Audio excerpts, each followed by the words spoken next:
The courtroom erupted into chaos as Daniel Mercer raised the concealed weapon. 3 sharp cracks split the air. The judge collapsed first, crimson blooming across his robes. Then the prosecutor. Then the court officer reaching for his holster. Screams filled the chamber as people scrambled toward the exits, trampling each other in their desperation to escape. "This is what justice feels like," Daniel said, his voice unnervingly calm amid the pandemonium. His eyes swept over the terrified faces. "When no one listens." The news would later report it as the culmination of the deadliest killing spree in the state's history.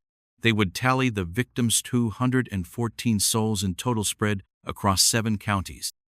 They would call him a monster, a terrorist, evil incarnate. They would speculate about mental illness, about radicalization, about a society that creates such killers. What they wouldn't discuss, at least not initially, was why. The truth about Northvale. The truth about the water. The truth about a system so corrupt that it had left Daniel Mercer with nothing but rage and a conviction that the only language power understood was violence. 18 months earlier, Daniel Mercer had been a forgettable man. At 43, his life was ordered and predictable, a small apartment in the quieter part of Lakewood, a 15-year position as a systems analyst at Cortex Solutions, a weekly call with his aging mother in Florida. His colleagues would have described him as competent, reserved, perhaps even kind in his unobtrusive way. He donated monthly to the local animal shelter. He watered his neighbors' plants when they traveled. He was, by all accounts, invisible. Until his sister disappeared. Rebecca Mercer had always been Daniel's opposite to vibrant, outspoken, passionate about environmental justice. At 38, she had already been arrested twice at protests against Northvale Industries, a chemical manufacturing plant on the city's outskirts. The company had been accused of dumping toxic waste into Lakewood's water supply for years, but with their army of lawyers and political connections, nothing ever came of these allegations. "They're killing people slowly, Danny," Rebecca had told him during their last lunch together. "The cancer rates in the neighborhoods downriver are 4 times the national average. 4 times. And nobody cares, because those neighborhoods are poor." Daniel had nodded along, concerned but not alarmed. Rebecca had always found causes that inflamed her sense of injustice. 3 days later, she vanished. The first 48 hours after Rebecca's disappearance, Daniel followed procedure. He filed a missing persons report. He called her friends. He checked her apartment, finding nothing amiss except her laptop and phone were gone.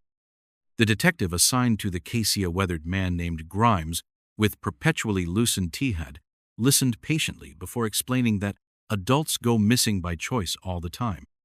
"Your sister was an activist, Mr. Mercer. Sometimes these types need to decompress. Go off-grid for a while." "Not Rebecca," Daniel insisted. "She wouldn't leave without telling me." But as days stretched into weeks, Daniel found himself increasingly alone in his concern. Rebecca's case file gathered dust. His calls to the police station went unreturned. Even Rebecca's fellow activists suggested she might have gone underground to avoid harassment from Northvale's security team. Daniel, the man who had never raised his voice in a staff meeting, who apologized when others bumped into him, found something hard crystallizing in his chest. It began innocently enough. Daniel requested time off work the first vacation days he'd used in 3 years and started retracing Rebecca's movements. He spoke to her neighbors. He visited the coffee shop where she'd been a regular. He drove to the overlook point where protesters gathered to document Northvale's smokestacks. On the 4th day, a young woman approached him there. She had close-cropped blue hair and eyes that darted nervously around them before she spoke. "You're Becca's brother," she said. Not a question. Daniel nodded. "I'm Maya. We worked together." She hesitated. "Look, there's something you should know. The night before she disappeared, Becca told me she'd found something. Something big about Northvale. She was excited. Scared, too. Said she finally had proof." "Proof of what?" "The waste dumping. But more than that. Evidence linking Northvale to Judge Harmon. Said it explained why every case against them got thrown out." Judge Roland Harmon. The name was familiar to Daniel, only because Rebecca had cursed it often enough. He was the senior judge who had presided over multiple failed lawsuits against Northvale. Did she tell anyone else? Maya's expression darkened. She called a reporter at the Chronicle, and the next day, poof, gone. The Lakewood Chronicle's environmental reporter was a man named Victor Patel. When Daniel called requesting a meeting, he was met with immediate refusal. When Daniel showed up at the newspaper office, Patel hurried past him, muttering about deadlines. It was only when Daniel followed him to the parking garage, desperate enough to look slightly unhinged, that Patel finally turned to face him. "Look, I can't help you," Patel said, keys clutched tightly in his hand. "I never spoke to your sister." Maya said, "I don't know any Maya, and if your sister contacted me about Northvale, I have no record of it." His eyes darted toward the security camera overhead. "I'm sorry about your sister, truly, but sometimes people just disappear." There was fear in Patel's eyes. As Daniel stood there, watching the reporter's hastily retreating form, he felt something shift inside him. The hard thing in his chest spread, reaching icy tendrils into his limbs. Someone was lying, and Rebecca was still missing. 3 months after Rebecca's disappearance, Daniel had transformed his apartment into an investigation hub. Maps covered one wall, with pins marking Northvale, Judge Harmon's office, the Chronicle, and other locations. Another wall displayed printouts of news articles about Northvale, court cases, and photographs of key players. String-connected related items, creating a web of relationships that grew more complex by the day. Daniel had never been this kind of person, the kind who saw conspiracies, the kind who became obsessed. But as he fell deeper into his investigation, sleeping less, eating only when his body demanded it, he discovered skills he never knew he possessed. His analytical mind, so valuable in his boring job, proved equally adept at uncovering patterns in seemingly unrelated events. Judge Harmon had ruled on 6 cases against Northvale. He owned property worth far more than his judicial salary could afford. His son worked for a subsidiary of Northvale's parent company. The connections weren't proof of corruption, but they fueled Daniel's growing certainty that his sister had stumbled onto something dangerous. When his vacation days ran out, Daniel quit his job. When his savings dwindled, he moved to a cheaper apartment. His world narrowed to a single purpose: finding the truth about Rebecca. And then, the breakthrough. It came 9 months into his search. Daniel had taken to following Judge Harmon, documenting his movements in a notebook. On Tuesday evenings, the judge drove to what appeared to be a therapy appointment in an upscale medical building. On this particular Tuesday, Daniel had positioned himself in the building's small cafe when he spotted a familiar face: Victor Patel, the reporter who had denied speaking with Rebecca. Daniel watched as Patel entered the same office suite as the judge had minutes earlier. He waited 15 minutes, then approached the receptionist, claiming to be Patel's driver. "Mr. Patel forgot to tell me which doctor he was seeing," Daniel explained with an apologetic smile. "Oh, that's Dr. Lowell's office. 3rd door on the right," the young man replied, returning to his phone. That night, Daniel researched Dr. Thomas Lowell, not a therapist but an oncologist, specializing in rare cancers caused by chemical exposure. Both the judge and the reporter, who wouldn't talk about Northvale, were seeing a cancer specialist with expertise in chemical poisoning. Daniel felt the pieces shifting, forming a new picture. What followed was a cascade of discoveries. Using skills he'd taught himself, some bordering on illegal, Daniel accessed medical billing records showing that 8 current and former Northvale executives were also Dr. Lowell's patients. He found property records revealing that Northvale had quietly purchased land surrounding their facility land that would be worthless unless they were planning to expand.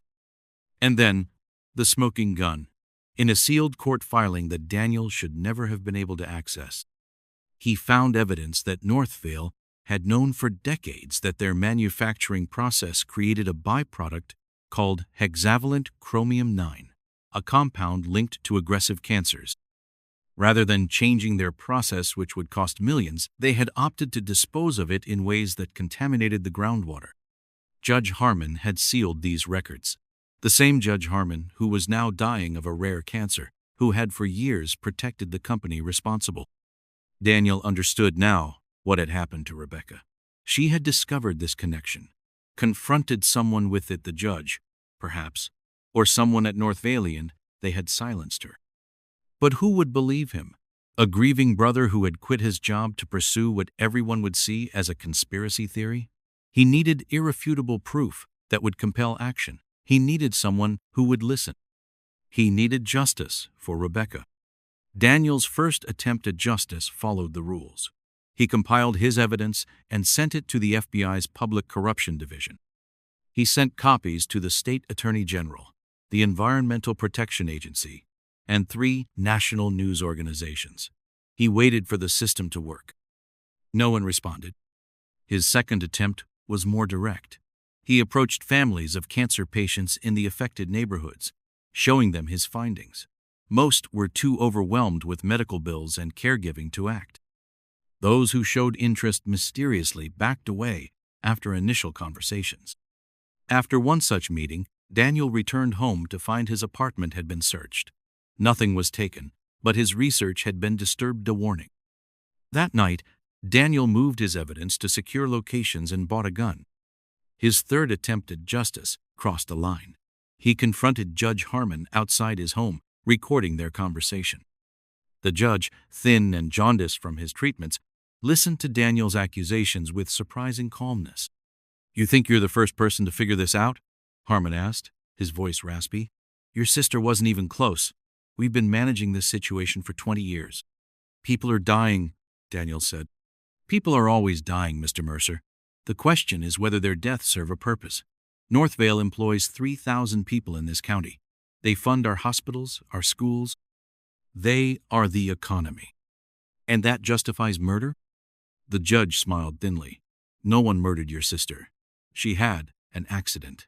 A terrible, unfortunate accident. Just like the one you'll have if you continue down this path." 3 days later, Daniel received an unmarked envelope. Inside was a police report about a body discovered in Lakewood Reservoir 6 months earlier. Decomposition had prevented identification, but the height and estimated age matched Rebecca. The cause of death was listed as undetermined. The case was closed. Something broke in Daniel that day. The careful, methodical man disappeared, replaced by someone with nothing left to lose. His fourth attempt at justice was calculated, deliberate. Over the next 8 months, he meticulously documented the movements of those he now saw as responsible for Rebecca's death. Judge Harmon, Victor Patel, who had chosen silence over truth, Nathan Collins, Northvale's CEO, and dozens of others who had participated in the cover-up. Then came the factory explosion. Daniel had initially planned targeted eliminations, surgical strikes against the decision-makers. But when he infiltrated Northvale's research facility using credentials he'd forged based on his IT expertise, he discovered something that changed everything. In a secure server room, he found files detailing not just past contamination, but an imminent plan to dispose of thousands of gallons of concentrated hexavalent chromium-9 during the facility's upcoming maintenance shutdown. The waste would be injected directly into deep wells beneath the plant, potentially contaminating the aquifer for the entire eastern seaboard. The scale of the planned environmental crime staggered him. This wasn't just about Lakewood anymore. Millions could be affected. His careful plans for individual justice suddenly seemed inadequate. That night, Daniel modified his approach. Using his systems knowledge, he accessed Northvale's industrial control systems. He wasn't a chemical engineer, but he understood enough about fail-safes and kill switches to know how to disable them. He set a cascading failure to trigger during the night shift, when the facility would be minimally staffed, but with maximum executive presence due to a scheduled board visit. The explosion killed 37 people immediately. Most were executives and board members there for the late meeting, but 11 were night shift workers' collateral damage in Daniel's war. The subsequent chemical fire consumed evidence of his tampering and released a toxic plume that forced the evacuation of 3 counties. Daniel hadn't intended such destruction, but as he watched the chaos unfold on television, Something inside him had broken completely. The system protecting North Valatha police, the courts, the politicians had failed so thoroughly that only fire seemed capable of purging the corruption. Thus began what the media would later call the Month of Fear. Daniel, now fully transformed by rage and a perverted sense of justice, expanded his targets. Anyone who had enabled North Vale's crimes was marked. Politicians who had accepted donations, contractors who had installed substandard waste systems, investors who had profited while looking the other way. But his crusade grew beyond North Vale itself. He began targeting other corporate polluters, other corrupt officials, other enablers of injustice across the state. The killings accelerated. A bombing at a fundraising dinner for the governor killed 22 major political donors. A precisely engineered gas leak at a law firm representing 3 chemical companies killed 11 attorneys and their staff. A mass shooting at a regional EPA office, where officials had repeatedly ignored warning signs about North Vale, left 18 dead. Daniel moved constantly, using skills he'd never known he possessed. He created secondary explosions targeting first responders. He engineered scenarios that maximized casualties. The invisible systems analyst had transformed into a ghost, a specter of vengeance that law enforcement seemed powerless to catch. After the North Vale incident, he left behind manifestos explaining his actions, connecting the deaths to specific acts of corruption and environmental crimes. These documents, detailed, methodical, and terrifyingly rational, were published by fringe websites and eventually picked up by mainstream media. Some people, particularly those living in contaminated areas with sick family members, began to see him as a dark, avenging angel. Others recognized the horror of his methods, regardless of his motivations. The death toll climbed, 50, then 75, then over 100. Daniel no longer saw individuals only representatives of a corrupt system that had taken everything from him. Police departments across 7 counties coordinated the largest manhunt in state history. The FBI established a task force. Still, the killings continued.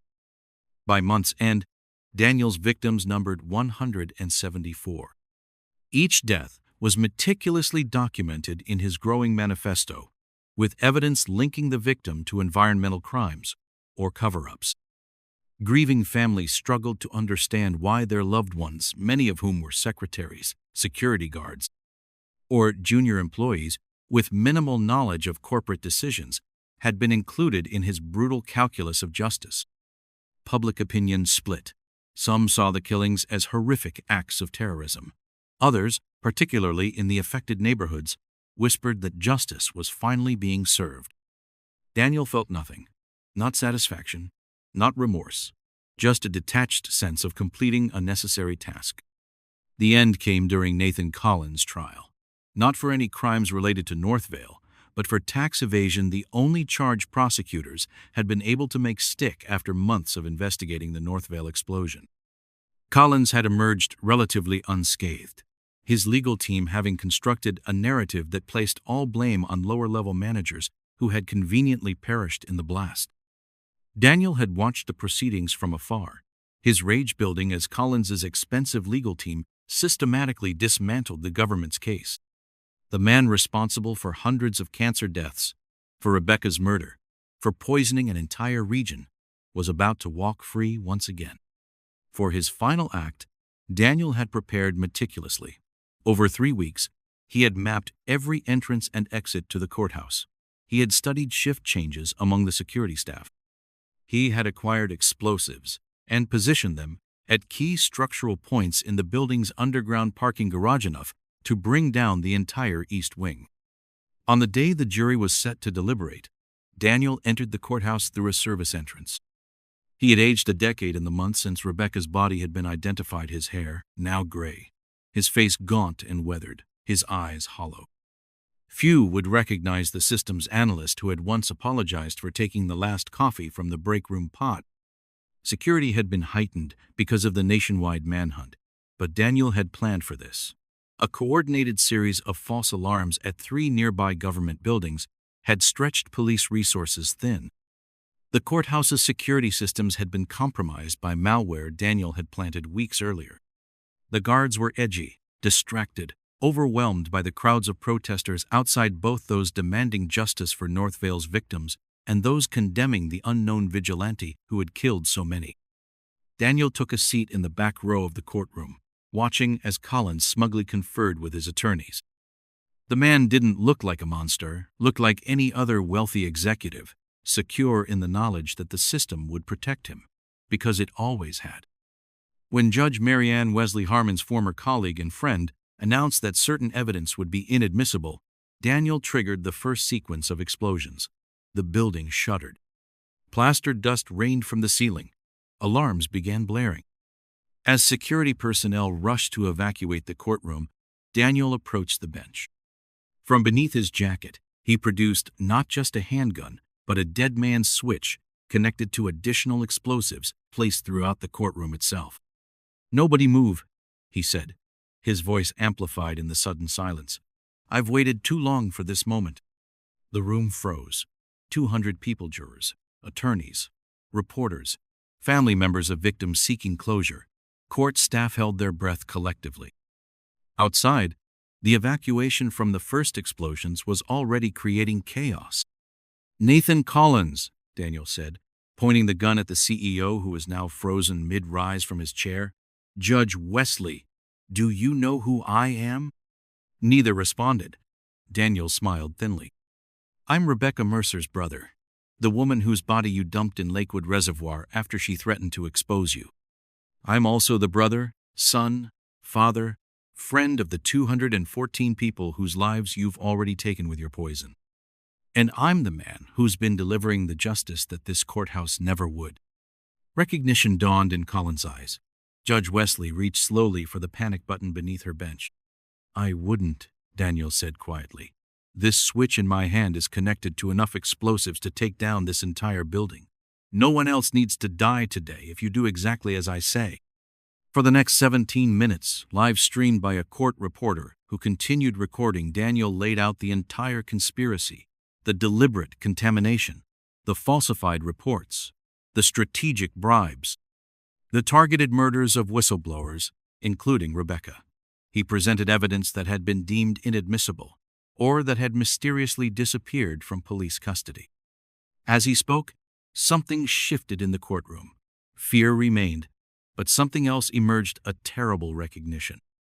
Many had suspected Northvale's crimes, but hearing them enumerated so precisely, so methodically, by the man who had killed nearly 200 people in response, created an unbearable tension. When Daniel finished speaking, Judge Wesley broke the silence. "Even if everything you've said is true," she said, her voice quavering, "it doesn't justify what you've done. Those people had a choice." Daniel cut her off. "Every person I killed had a choice to speak up, to do the right thing. They chose money. They chose power. They chose to be complicit. There were innocent people," a voice called from the gallery. Daniel's expression didn't change. There were always innocent people. Children with leukemia, mothers with liver cancer, fathers with tumors, my sister, all sacrificed for profit. Then he turned back to Collins. "You'll never see the inside of a prison cell. We both know that. The system is too broken." The courtroom erupted into chaos as Daniel raised the concealed weapon. 3 sharp cracks split the air. The judge collapsed first, crimson blooming across her robes. Then the prosecutor who had failed to build a stronger case. Then the court officer reaching for his holster. "This is what justice feels like," Daniel said, his voice unnervingly calm amid the pandemonium. His eyes swept over the terrified faces. "When no one listens." The SWAT team that breached the courtroom seconds later found Daniel standing still, gun held loosely at his side, making no move to trigger the dead man's switch. As they tackled him to the ground, he looked directly at Nathan Collins, who had taken cover behind the defense table. "She knew," Daniel said. "Rebecca knew what you were doing, and now everyone else does too." The second wave of explosions went off 3 minutes later, triggered by timers rather than the switch that had been wrestled from Daniel's hand. The courthouse's east wing collapsed, killing Daniel, the SWAT team, Nathan Collins, and 37 others who hadn't evacuated quickly enough. Among the dead were 2 journalists who had been instrumental in suppressing early stories about Northvale contamination, 3 EPA officials who had ignored repeated violations, and a state senator who had accepted millions in donations from chemical companies. The final death toll from Daniel Mercer's campaign stood at 214. Daniel Mercer's trial was brief. The evidence against him for the courthouse shootings was irrefutable. Evidence linking him to the 7 previous murders was more circumstantial but equally damning when presented as a pattern. The prosecutor painted him as a deranged vigilante, consumed by grief and paranoia after his sister's disappearance. Daniel's attorney, a public defender with too many cases and too little time, attempted to enter Daniel's evidence about Northvale into the record. The judge, a former colleague of Roland Harmon, deemed it irrelevant. Daniel was convicted on all counts. At his sentencing hearing, he declined to speak in his own defense. In the aftermath of the courthouse attack, America struggled to make sense of the tragedy. Daniel Mercer became both a symbol of domestic terrorism and, to some, a dark folk herethaman who had exposed a vast conspiracy at an unimaginable cost. The evidence Daniel had presented during his final stand, captured by the court reporter's live stream before she too perished in the explosion, proved impossible to ignore. Federal investigations into Northvale Industries revealed decades of deliberate contamination affecting water supplies across 3 states. Internal documents confirmed that executives had known about cancer clusters since the early 2000s and had actively worked to silence whistleblowers, including Rebecca Mercer. 3 months after the courthouse attack, a former Northvale security consultant came forward with recorded evidence that Rebecca had indeed been murdered on direct orders from Nathan Collins after she threatened to expose the company. Her body had been weighted and dumped in Lakewood Reservoir, exactly as Daniel had claimed. The ripple effects spread far beyond Northvale. Heightened scrutiny fell on the chemical industry nationwide. Other companies voluntarily improved their environmental practices, fearing they might become the next Northvale. Stricter regulations were proposed, though many were watered down before passage due to industry lobbying. The communities affected by Northvale's pollution saw a surge of support and resources. A multi-billion-dollar victim compensation fund was established. New cancer treatment centers were built in affected areas. Water treatment systems were overhauled. 6 months after the courthouse attack, Maya Chenthi, blue-haired activist who had first told Daniel about Rebecca's discovery, published a book titled Echo Chamber: The True Story of Daniel and Rebecca Mercer. The book detailed not just Northvale's crimes, but the systemic failures that had driven a mild-mannered systems analyst to mass murder. In its controversial conclusion, Chen wrote, Daniel Mercer killed 214 people. This fact is uncontested and uncontestable. Each of those deaths represents an irreplaceable loss of parent, child, friend, spouse whose absence leaves a wound that will never fully heal. But Northvale Industries killed far more conservatively, estimated at over 800 cancer deaths across 3 decades of deliberate contamination. These deaths were slower, less spectacular, distributed across hospice centers and hospital rooms and bedrooms where family members watched loved ones waste away in agony. Both are mass murder. Only one was recognized as such before Daniel Mercer forced us to see the truth. The question we must now confront is not whether Daniel Mercer was a monster, but how we created him. What happens when the systems designed to protect the vulnerable instead protect the powerful? What happens when legal channels for justice are systematically blocked by those with resources to corrupt them? What happens when the only response to legitimate grievances is silence? Sometimes what happens is a Daniel Mercer. The book became both a bestseller and the subject of congressional hearings on environmental justice. It was banned in several states even as it was taught in university ethics courses in others. 2 years after the courthouse attack, on the anniversary of Daniel's death, a small memorial was erected near Lakewood Reservoir, not for Daniel, but for Rebecca and the hundreds of unnamed victims of Northvale's pollution. The plaque read simply, "For those who tried to warn us, may we learn to listen before it's too late." Beside this official memorial, locals maintained an unofficial one for Daniel himself, leaving flowers, letters, and sometimes copies of their medical bills or obituaries of family members lost to cancer. Local authorities removed these tributes monthly, only to find them replaced within days. America had moved on to new tragedies, new villains, new heroes. But in Lakewood, the water remained contaminated. Despite cleanup efforts, the invisible poison lingering in the soil, in the groundwater, in the tissues of those who remained. The cancer rates remained elevated. Children still grew sick. The system that had failed Rebecca Mercer, that had created Daniel Mercer, remained fundamentally unchanged.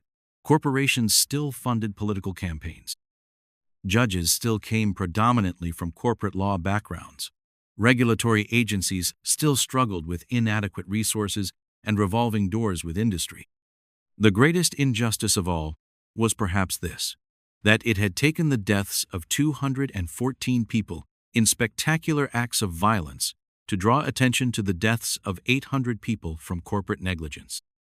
That spectacular violence was the only language power had been willing to hear.